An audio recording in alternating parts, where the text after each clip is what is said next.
What a week it has been for the West Virginia football program.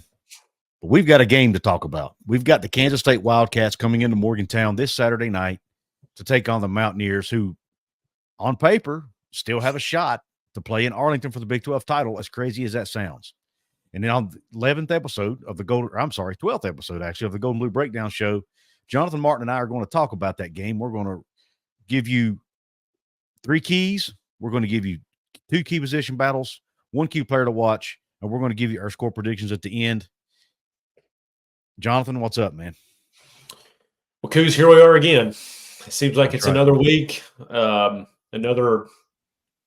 we feel a little bit different, maybe from the prior week. Admittingly, this one might be our most up and down week we've had, and not just the game that we've had since we've started the show, but here we are once again and breaking it all down. So excited to get back to action, and as frustrated as a lot of people may be, ourselves included, excited to get this team back on the field. And like you said, crazy enough, still in contention. That's right. Yeah, 2-1 in league play, a chance to finally knock off a ranked team. Yeah, and, you wouldn't know it, but we are. And get that. I guess you could say it would be a signature win if he gets it. So we'll see. Yeah. So before we get into it, though, I got to give a quick shout out to the channel sponsor here, Katz, Cantor, Stone Street, and Buckner Attorneys at Law. So we'll be back in about 40 seconds.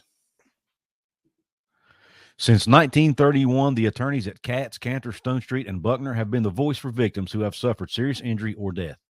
They have a fierce passion for truth and justice and a sincere compassion for those who have been wronged by others.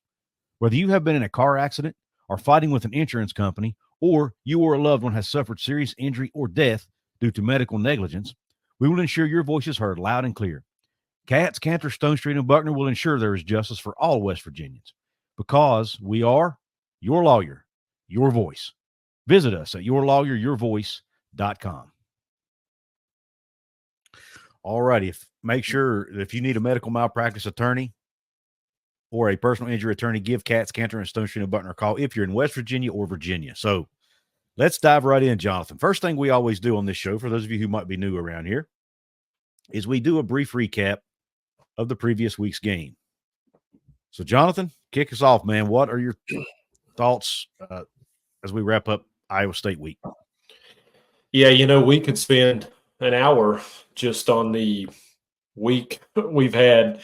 Not even a week, right?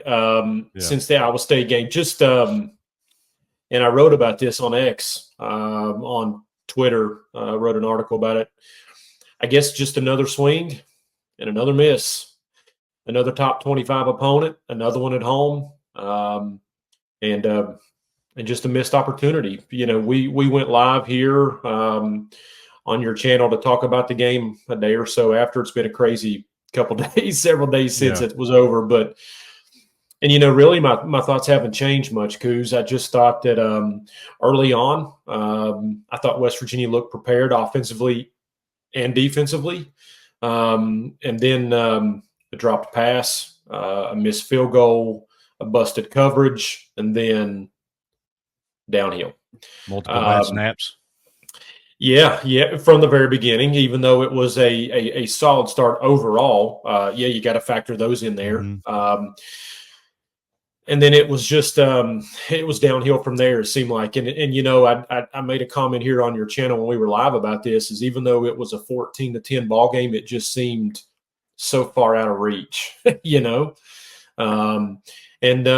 so the game was disappointing. You just had to keep reminding yourself that, not to go all Neal Brown here, but to remind yourself that Iowa State's a pretty darn good football team. They were undefeated.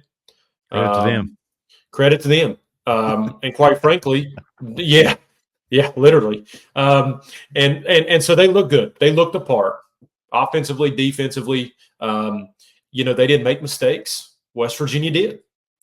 We talked about that last week on this very show. West Virginia had been really good about not making mistakes, and I think it was one of us, maybe both of us, said West Virginia had to play darn near perfect to win that football game. I think it was 14-0 Iowa State off turnovers last week. Can't do that. You can't do Nope. that against what with the number 11, I think, at that time. Yep. You can't do it. And not to give too much away, but you can't do it against the number 17 team. And then I don't know how much time we want to talk about it, but then Monday happened, and Neal Brown's press conference, his comments, and you know what it reminded me of, Couz? It reminded me of the old Snickers commercial. You want to get away, you know. Neal Brown can say he doesn't know. He's not on social media, but I don't believe he doesn't know. And I don't believe that the coaches don't know, and I don't believe that the players don't know, because it wasn't just a couple people on social media. It was on Barstool. It was on ESPN, multiple shows on ESPN. Outkick had it. It was everybody. And it reminded me of the commercial, "You'll want to get away." And we kind of talked off air that this could be the best thing or the worst thing for Neal Brown this week, because it was highly publicized, his record against top 25 teams, ranked opponents. And guess what we have this week? A top 25 team. And so if we haven't entered put up or shut up territory, it doesn't exist. We're darn near knocking on that door now. Because the best thing that could happen is Neal maybe gets to play the "I told you so" card. The worst thing that could happen, and I wrote about this, it's another number in the wrong column, and he doesn't need that. So nope, absolutely not. And you know what gets me, and again, I'm probably ain't gonna spend a ton of time on this because it's been talked about ad nauseum. I do recommend everyone to go watch the podcast at Mike Ostie, and I think it's called Mountaineer Report, I think. But anyway, it's over on WV Sports Now's YouTube channel. Mike Ostie and Ethan Bach spent about an hour talking about the press conference, and I thought they nailed it. Yeah, they're really good. So I recommend going to watch that. But I mean, I couldn't say it any better than they did. But you hear Neal Brown talk all the time about how they ask him about criticism. He's like, "Well, it matters here. You know, when it matters that much, you're going to have criticism." So that shows you that he knows that it matters, right? Yep. So then to make that statement that he made, he should have known better. You know, whether he intended to say it or not is not the point. He didn't read the room at worst, or at best, I should say. So can't be saying that kind of stuff when you're already not in good graces with the fan base. Yeah. Couz, I'll give him credit for this. I truly don't believe he meant what he said. I don't think he meant it that way. I don't either. I don't believe that. The problem is when you're 3-16 against ranked opponents as the head football coach at West Virginia, when you have your best talented football team, your most talented football team you've had since you've been here, and you're 3-3, and you're 0-2 against ranked opponents this year, when you had a 10-point lead against Pitt inside 5 minutes to go and you lost, and you're barely over 500 during your career at West Virginia, you do not get the benefit of the doubt. Correct. And that's as simple as I can say it. Neal, I don't believe he meant what he said, but you don't get the benefit of the doubt. That's just the bottom line. If Neal could hang his hat on success, if this team had beaten Pitt, or they just beat Iowa State, or if they maybe beat Penn State but lost Iowa State, somewhere in that mix, and his record against ranked opponents was different, we'd be having another discussion. But it's magnified because of his time at West Virginia and his record being what it is. So, but again, I know we've got a game to talk about. Goodness gracious, we could go forever about this, it seems like, but he's got a huge opportunity. This team has a huge opportunity. And as you said, well, in the beginning, as stirred up as everybody is, you have a chance, an opportunity this week against a number 17 team in the country, and you're not out of it. So Yep. And maybe the players rally around Coach Brown and use this as a rallying cry. Sure, that could happen. So we'll see. It could happen. It could happen. And I hope it does. And I think the consensus too is everybody wants this to work, I think, right? I mean, I think it would be they did. I don't know if they do now, but I certainly don't know that there's anybody out there that's rooting for West Virginia to lose this week. And so excited to get this team back out on the field and see what they're made of. Right. And real quick before we get into the actual game this week, want to remind everybody you can find Jonathan and I both on X. I'm at Couz206 at COUZ206. Jonathan is at Jonathan at JONATHAN K Martin. Yep. And then you can find the channel, the Golden Blue Breakdown, or the show rather, Golden Blue Breakdown at GB Breakdown _. So if you want to give us a shout out there, send us a DM, whatever, interact with the show, you can do it that way. And then Jonathan, his account, Jonathan K Martin, he's got some exciting things happening. Jonathan, speak a little bit about that, please. Yeah, so it's pretty much a one-stop shop for West Virginia stuff. So I try and keep everything right there on my profile. We have podcasts there. We have articles there where we write. A lot of links to this stuff here too. So it's a one-stop shop everywhere. So it's just a good opportunity. If you're interested in West Virginia, if you're interested in the Big 12, you can come there. A lot of content. We share a lot of stuff together. And so, appreciate anybody that wants to come over and give us a follow. Yep. Appreciate that. All right. Let's go ahead and dive into Kansas State. Start off like we always do with our 3 keys to victory. We give one each, and we go back and forth. And Jonathan and I do not share. A reminder, we do not share our notes with one another before the show because we want it to be authentic. So sometimes we overlap. So, Jonathan, what is your first key to this game for West Virginia to have a shot to beat Kansas State on Saturday night? Yeah, so I'm a little bit nervous about the entire Kansas State offense, if I'm being honest about it, and I'll talk a little bit more in detail about it here in a bit. But the biggest thing for me is I think West Virginia has to stop the run. To me, it's that plain and simple. Avery Johnson is a really good quarterback. He's mobile. He's a dual threat. He's real athletic. He's a taller version of Garrett Green. But he's part of the 3-headed monster that's Dylan Edwards, DJ Giddens, and then Avery Johnson, who they rush for 241 yards a game. Yep. That's 100 more a game than West Virginia gives up. So something's got to give. And when I was looking through their stats, it was pretty interesting. So Giddens leads the Big 12 in rushing at 786 yards. He's already had 187 yards rushing in a game and 182 this past Saturday. He had over 200 in a game last year. So it's not just one, it's not just two, it's 3. And so something's got to give. If you're giving up 130 on the ground and they're rushing for 240, Iowa State was effective at running the football last week.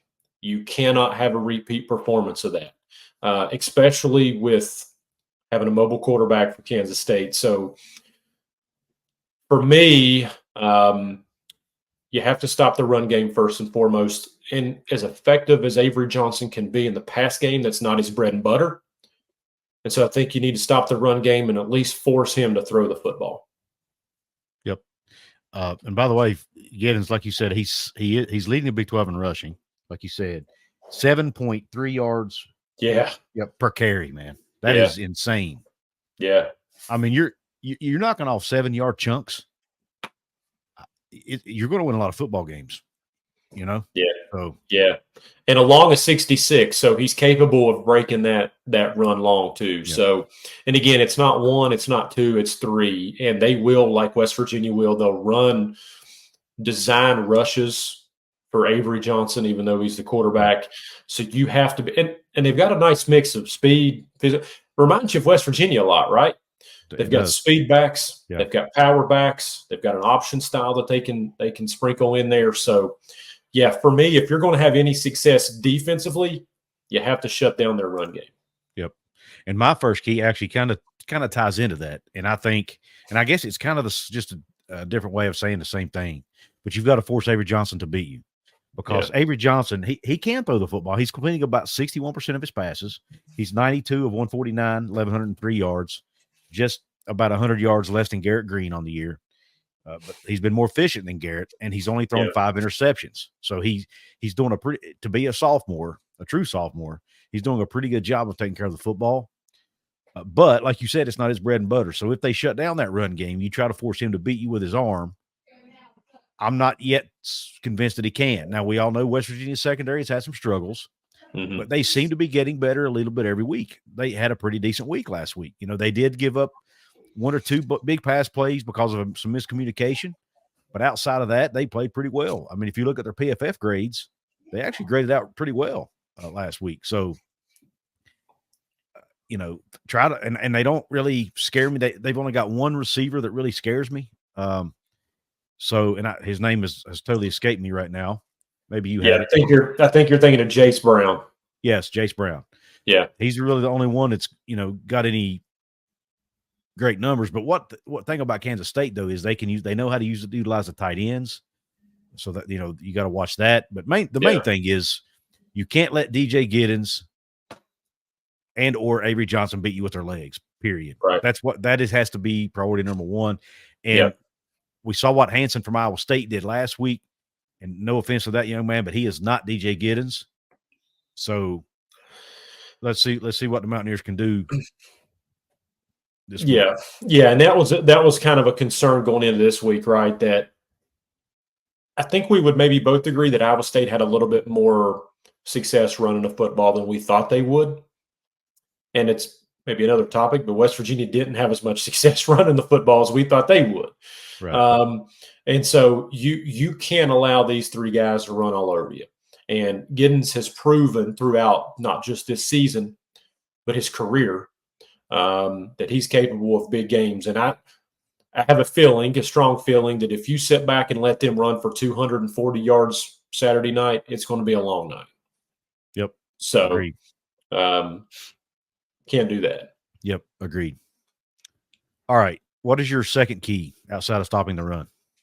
Yeah, so the second key for me is winning the turnover battle. We kind of briefly discussed it. It was Iowa State. We talked last week on this very show that you have to play perfect. And I know that sounds cliche, right? Especially when you play the number 11 team, when you play the number 17, you've played the number 6 team earlier in the year. It sounds cliche, right, to say, well, you got to play good, play perfect, win a turnover battle. But it's true. You lose by 12 last week, and you were 14-0 on the wrong side of the turnover battle? Yep. Kind of speaks for itself, right? So you have to darn near play perfect, because these other teams, like Iowa State, Penn State earlier, and then I've got a feeling Kansas State, they're going to play good, sound, clean, disciplined football, and they're just not going to shoot themselves in the foot. And so West Virginia has to win the turnover battle. You got to limit mistakes. And I guess you could chunk missed field goals and all this stuff in there as well. But 14-0 on the wrong side last week. Just as much as we said, if you let Kansas State run for their average, it's going to be a long night. If you lose that turnover battle Saturday night, it's going to be another long night again. Yep, can't do it. Agreed. Now, my second key is I totally agree with that. First of all, and just I'm gonna piggyback on that, and then I'll give you my second key, because I do have another stat. West Virginia, one of the worst in the country in turnovers. They have a -5 turnover margin right now. Now, Kansas State's better; they're at 0. So they're not great, but they're not bad, right? Yeah. So I think they don't force a whole lot of turnovers. So, and then they don't give up a lot either. But I think this is a chance for West Virginia to win that battle. Yeah. And of course, it all starts with protecting the football, right? Yep. So I think they can do that in this game. But it's like you said, it's going to be key. But my second key, I've got a feeling that Kansas State is going to I got a feeling they're going to limit West Virginia run game. I hate to say that, because that's West Virginia's bread and butter, but they're number 1 in the conference in rush defense. They're only giving up 71.7 yards a game on the ground. Yeah, they're good. They're really good. And that's so Garrett number 2 in the nation. Yeah. Yep. Garrett Green's going to have to throw the football. And I think the offensive line is going to be critical there. They need to keep Garrett Green clean because Kansas State also happens to lead the Big 12 in sacks with 8. Yeah. And now Brendan Mott has 6.5 of those 8 sacks himself. Yeah. He's a stud. Yeah, he's a stud. So when you look at his numbers, he leads them in sacks and TFLs. He's second or third in the league in TFLs. Yeah. Leads in sacks. And so keeping Garrett Green clean is going to be critical here for him to be able to throw the football, because I got a feeling he's going to have to in order for them to win this game. Yeah. Well, I'm glad you didn't finish the song, even though I agree with you. Yeah, West Virginia's 21st in the nation, Couz, in running the football, 210 yards a game. Kansas State, number 2 in stopping the run. Let me ask you a question. Do you know how many yards rushing they held Colorado to last week? -29. Negative. You did your homework. -29. I mean, granted, Colorado loves to sling that football around, right? And there was 8 sacks in there, I think, or something like that. Yeah, but I think that -29 was not counting sacks. Wow. It was because it was almost like almost -100 if you count sacks. I want to double check that, but I'm pretty sure I saw that. But yeah, so you got to run the football if you're West Virginia. I completely agree with that. I kind of jotted some notes down. I didn't put that down, but I jotted that stuff down. Again, I said it. West Virginia didn't have the success last week that they needed to have. And you're going to have to establish that. It's what you do best versus what they do best. So absolutely have to establish that. Yeah. By the way, I need to correct myself. They lead the Big 12 with 18 sacks, not 8. They had 8 in one game against Colorado. So I had my numbers mixed up. But yeah, anyway, they get a lot of sacks. But West Virginia needs to shut that down. I think they can, because I think West Virginia has one of the best O-lines in the country. I truly believe that. But there's going to be a lot riding on Garrett Green's shoulders in this game, in my opinion.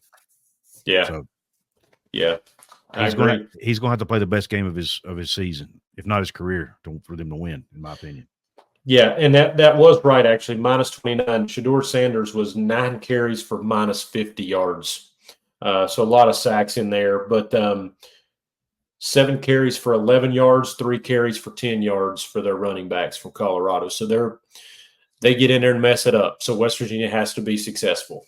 Has to be. Yep. So what's your third key? Yeah, so this one's pretty interesting. I looked at different matchups. I looked at the pass game. But you know what I kept going back to, Couz, is I went back to just kind of what we started this show when we talked about what happened last week. And so mine's more on a broad level.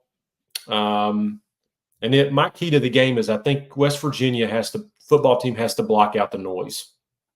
It's a great I think they have to block it out.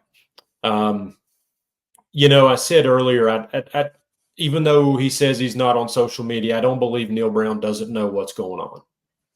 I don't believe listen, coaches know, assistant coaches know, administration knows, the secretary in the office knows, you name it, they know. You can live in a bubble, but guess what happens when you're a head coach or an assistant coach?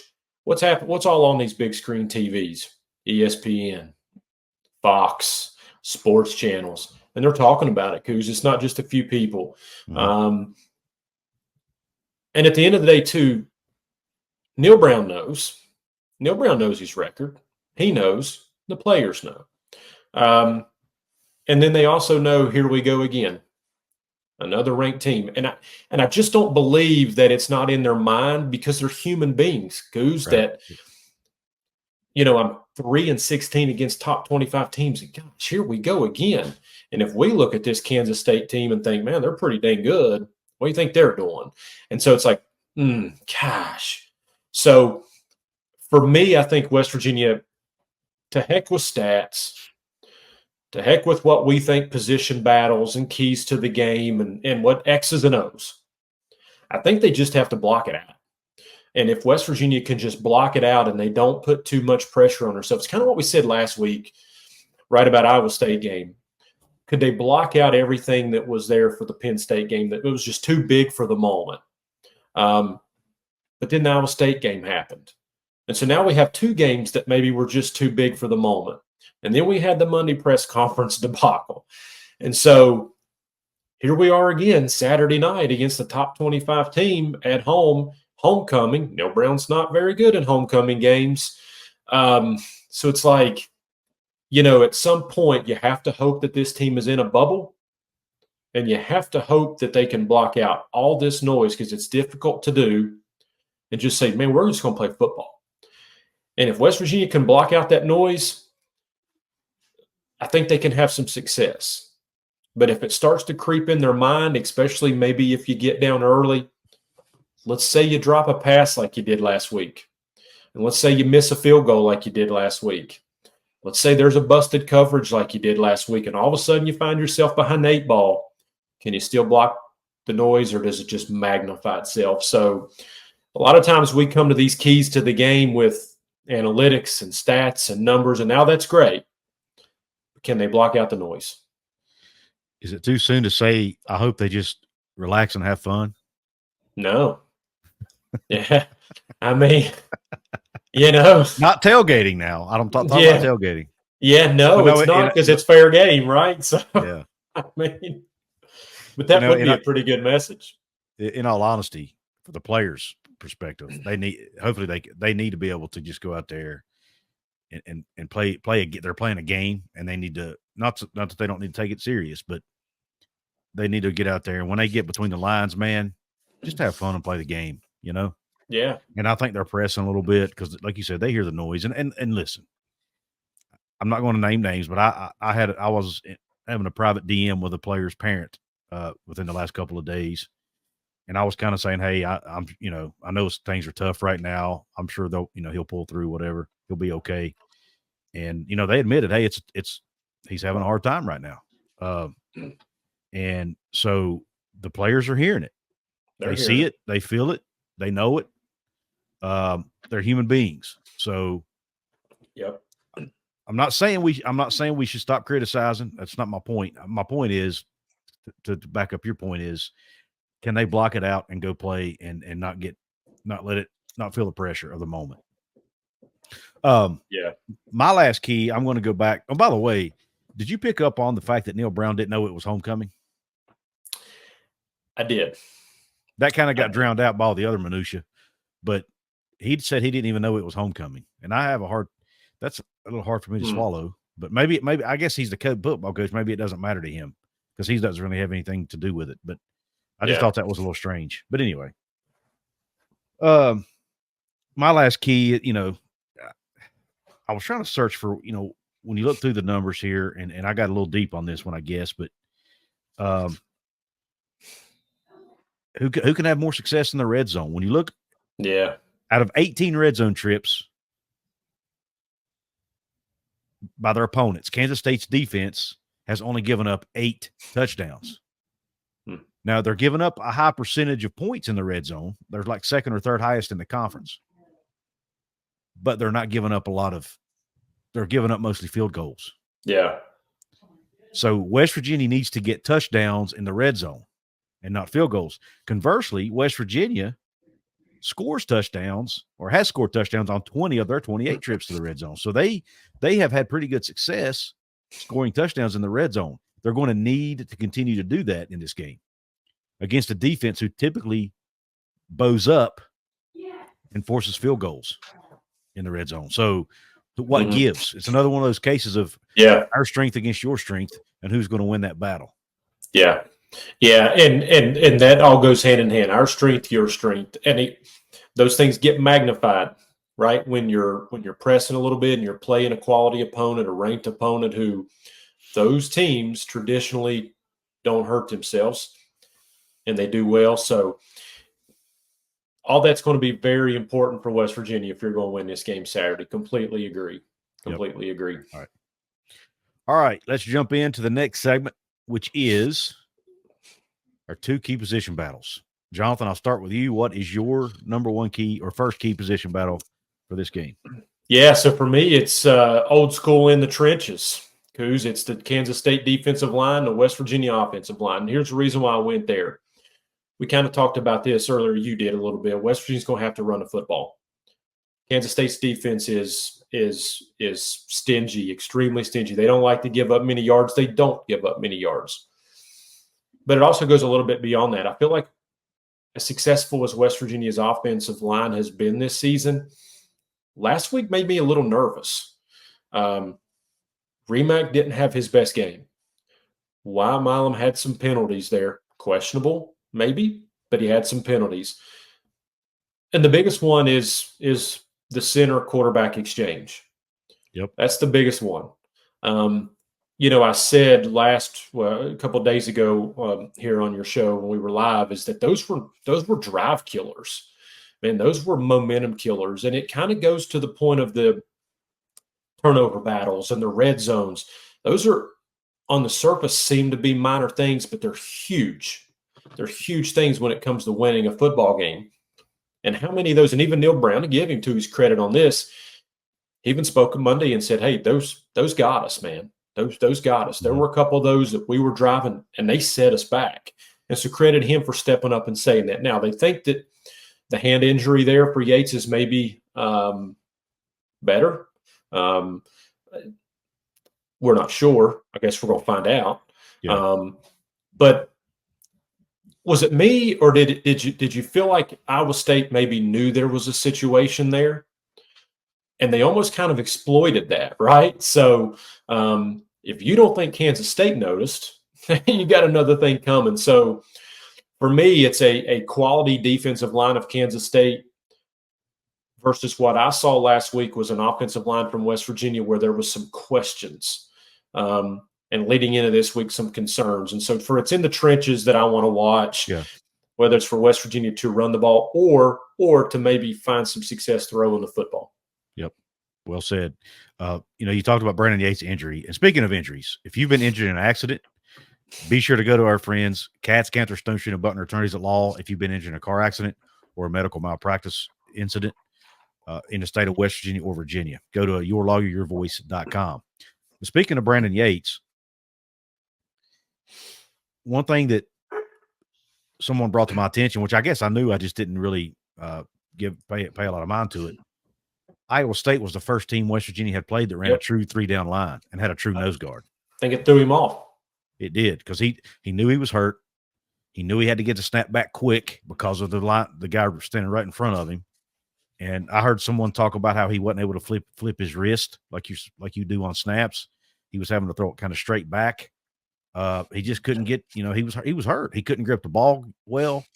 But because of that, having a true nose, they may not have trusted Landon Livingston in there in that spot because maybe he had never faced. But again, I shouldn't say never faced it. They face one at practice every day. So he has faced a 3-down front, but not in a game situation. Right. And maybe right. So I still think you would have been better off substituting in that situation. But again, it's hindsight's 2020. But my first key position battle is West Virginia's linebackers, Josiah Trotter, Trey Lathan, Reed Carrico, who, by the way, I think even played some spear in that game, and Ben Cutter against DJ Giddens in that running attack. Man, they're going to have to tackle. He's going to get to the second level. There's just no. He's going to, because he's too good not to. Mm-hmm. When he gets there, you've got to slow him down and make tackles and tackle well. Coach Brown talked about how they didn't tackle well at some points in that game, and they've got to clean that up and tackle like they did in the Oklahoma State game against Ollie Gordon. That's how they need to tackle in this game against DJ Giddens. Yeah, they're going to get to the second level. They're also going to have to contain in space. Yep, because what we talked about earlier, that three-headed monster, you're going to have some of these, Avery Johnson included, getting out in space. And so not only do they have to cover the second level, they're going to have to get out wide. And so, completely agree. Well said. It's going to be a challenge for some linebackers who maybe tend to play more physical than they do sometimes with athleticism. they're going to be challenged this Saturday for sure. Yep, absolutely. What's your second key position battle? Yeah, so for me, it's going to be the entirety of the W defense. I said that because kind of stole my thunder a little bit. I was actually going to say the linebackers, but not necessarily versus the entire run game versus Avery Johnson.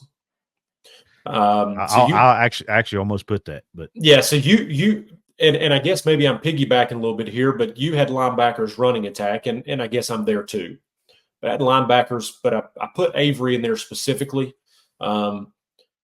Because I do think Avery's even going to get to the next level. He's going to get outside the pocket because he's thrown 1,100 yards, does pretty well. He's 62% completion percentage, but they'll run plays for him to get out wide. They'll run plays for him to run the football. And it is a game where Latham and Trotter, they're going to have to be athletic and they're going to have to get out in containment because they're going to be a lot of times on a spy potentially for him. And so Avery Johnson does have his weaknesses. It's more in that passing game than it is the running attack. But West Virginia traditionally doesn't fare well against that mobile style quarterback. And I'd be lying if I didn't say I had flashbacks of previous games where that mobility just gets beyond our reach and we just can't contain. And so I think they're in for a huge, huge test, not because I think he's going to sit back and throw for 350 and 4 touchdowns, but because I think he does so many things well that those linebackers specifically are going to be tested. Yep, well said. My second key position battle is Avery Johnson versus Garrett Green. Yeah, I love it. You've got Avery Johnson has ran for 306 yards. Garrett Green has ran for 382 yards. They both average 6 yards a carry. One's like 5.9, but for all intents and purposes, they both average 6 yards per carry. And they have both ran for 3 touchdowns. Avery Johnson's completing 61%. Garrett's completing 57%.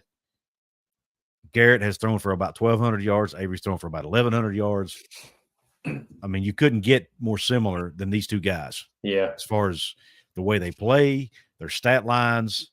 The biggest difference is Garrett's a senior and he's shorter versus Avery, who's a sophomore. So that shows you what his ceiling is, to be honest with you.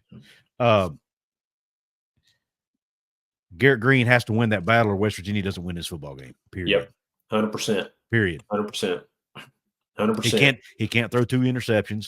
Yeah, you took the words out of my mouth. When he's breaking contain and he's scrambling and he has 10 yards of green grass, he has to run the ball and not force it in between two DBs or a linebacker and a DB or whatever. He's got to take advantage or take what the defense gives him. Use those legs. I think Garrett is trying too hard, man. Garrett Green is a baller, man. He's tough. He wants to win. He's a dog. He's a leader. But I think he's trying too hard at times. And that's just what it appears to me. Man, just go out there and be Garrett Green, man. Be the Garrett Green you were at the end of last year. And just go have fun, run around, and be you, man. Yeah. The Garrett Green we saw last year at Houston. Yep. What about the Garrett Green we saw last year at Baylor? Without the helmet removal, though. Yeah. Keep it on. Keep the helmet on. But it goes to what we were saying about blocking out the noise. Yeah. Because I feel like this whole team and this whole staff knew this was their opportunity year. They knew it. They knew they won 9 games last year. They knew they had the backyard brawl. They knew they had the biggest home opener in forever. They knew this gauntlet of Iowa State, Kansas State, what we thought was Oklahoma State was going to be. And I feel like so many players are pressing. And that's why I said one of my keys to the game was block out the noise. Mm-hmm. You and I have talked so much West Virginia football over the season, but over the last probably 2 or 3 days, I feel like it all runs together. But I even said as much. Sometimes you've got to take that 2 or 3 yards and just keep it going. You can't be throwing sidearm into tight windows. You can't be forcing throws. That's not who you are. Mm-mm. Live to see the next play.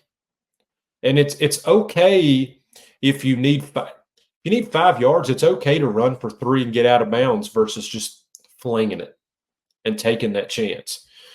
Listen, I love Garrett, but you're a 50-some% passer for a reason. It's not because you can make all the throws. You're not a pocket passer.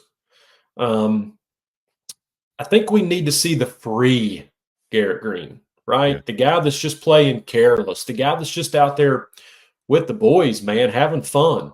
Backyard football. Backyard football. And I think we saw that last year, and I just don't think we're seeing it this year. And so it's a great point. Whoever has the more mistake-free, disciplined game between Avery Johnson and Garrett Green, probably their team comes out ahead this week. Yeah, agreed. Completely agree, man. All right, let's go ahead and jump to the next segment, which is one player to watch. Go for it. Yeah, so for me, it's a player that I've not mentioned this year, but I think maybe you did, but I'm going to say him this year. Hudson Klieman.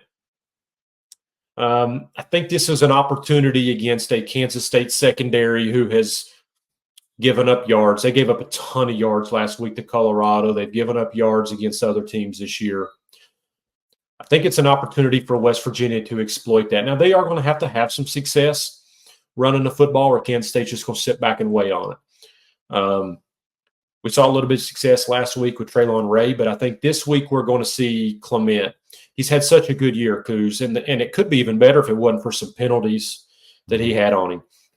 And if we've seen anything this season, specifically the last 2 or 3 games, they love to take that deep shot to Klieman. It's not quite been there every time, but it's darn close. And so if this could be the night where it comes together and you connect on some of those 30, 40, 50-yard plays that they have attempted multiple times, it could open up that run game. So I expect for Hudson Klieman to have a big night. And maybe, just maybe, it clicks where him and Garrett connect on a few of those long downfield passes. Yeah, great point. Great point, because they're 15th. I had it jotted down here. Yeah, They're 15th in the league in pass defense. Kansas State, if there's a weakness, it's their pass defense. Yeah, but you have to have a little bit. Yeah, go ahead. 268 yards a game passing the ball is what they're giving up. Yeah, and Colorado, who, to their credit, has an amazing quarterback. They have amazing receivers, because they did whatever they wanted last week. They flung it all around the field. They had great success. Now, I'm not trying to say Garrett Green's Shedeur Sanders. I'm not trying to say that. Right. But statistically speaking, they're giving up those yardages. And so this is an opportunity for West Virginia to make some hay in the passing game. Yep. Great one. I like it.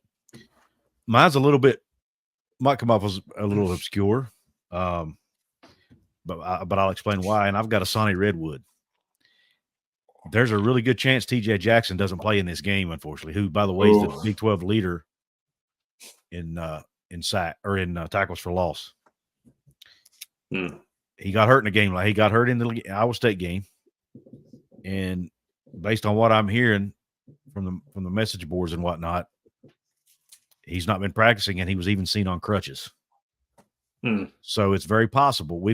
Coach Brown said he was questionable. So if he doesn't, I'm saying this assuming he's not going to play. Now, he may. I don't know. I don't know the extent of his injury. But if he doesn't play, Sonny Redwood, I'm assuming, will get the nod and get the start over him. And he's going to have to step up and make some plays. I think he can. But, man, that's going to be a big loss on that defensive line if TJ Jackson can't play. So Sonny's going to have to step up and especially make plays in stopping that run game. So that's going to be critical here, in my opinion. Yeah. There's also some talks about Aubrey Burks too. Yep. TJ Crandall missed last week.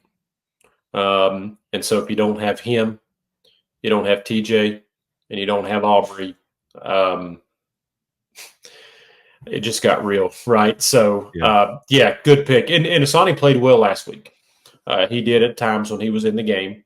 Played really well. So he's going to have opportunity, especially if TJ doesn't go. Yeah. Yeah. Good and, pick. and look, maybe Asani doesn't get to start, but I'm assuming he will. But whoever's getting that start is going to have to step up and play. And I think that's going to be that's why I picked him or them as the player to watch. Yeah. All right. Score prediction time, Jonathan. What you got? Yeah. So, man, my plan went wrong. I was trying to just keep riding let me pick against West Virginia and let them keep winning. And so that went away. We talked about it earlier. Listen, everybody knows it by now. It's two numbers. One of them's 3 and one of them's 16. And you know what those numbers mean. Yep. There is it's 3 and 16. That's Neal Brown's record versus top 25 opponents. When I look at this team, when I look at this game, and when I look at Neal Brown, I will happily lay my head on the pillow Saturday night knowing I'm wrong if I get this wrong. But I don't see how West Virginia gets this win. So I'm going to pick Kansas State. But I think Kansas State does something really well that West Virginia does really well. Stopping the football, running the football. We talked about that. I think Kansas State does something really well that West Virginia doesn't do well. I think they run the ball and they have an athletic quarterback. West Virginia doesn't do very well with that. I think Kansas State is number 17 in the country. Neal Brown doesn't do very good with that. So, Couz, when you go 0-1, you go 0-2, and you go 0-3, you strike out. And so I think West Virginia strikes out this week. I have Kansas State 31, West Virginia 17. There's 3 big misses for me there in this game that I just can't overcome. And again, I'll gladly lay my head down Saturday night and everybody can come to my handle and say, you were wrong. We watched the show. Ha ha. I'll sleep like a baby because that means West Virginia won, right? But yep. It's 0-3 for me, Couz. We need to run the ball well. Kansas State stops it. We do not do well against running football teams and athletic quarterbacks. They have them, and Neal Brown does not beat top 25 teams, and they're top 25. So it's 31-17, Kansas State. I agree with just about everything you said. But here's the problem. It's Neal Brown. And every time his back's against the wall, he pulls a rabbit out of a hat. 2021, they had to win the last 2 games of the season just to get bowl eligible. What'd he do? He won the last 2 games and got bowl eligible. Yep. Last year, they were picked 14th. Backs against the wall. They come out. They win 9 games, finish tied for 4th in the league. I think this is good. I don't know why. The numbers tell me that Kansas State's going to win the game. But with everything that's happened this week, I just think that's how crazy this program is. That's how crazy college football is. West Virginia is going to pull this one. There's probably going to be about 30,000 people in the stands, unfortunately. Are you calling it? What? West Virginia is going to win the game. 27-24 on a Michael Hayes field goal. Not saying it'll be the final in the final seconds of the game, but I think a Michael Hayes field goal ends up being the winning score. Hey, I love it.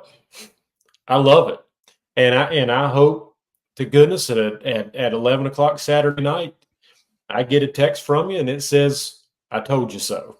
I hope. I just when I look at this, it's not a good matchup. I have serious concerns about this matchup. Weirdly enough, I felt better against Iowa State matchup wise. I just don't love it. I just think that I think there's too many things stacked against them. But again, I hope I'm wrong. I think West Virginia can win a football game. I just don't see it. Yeah. I just don't see it. But I hope on record that you are right and I'm wrong.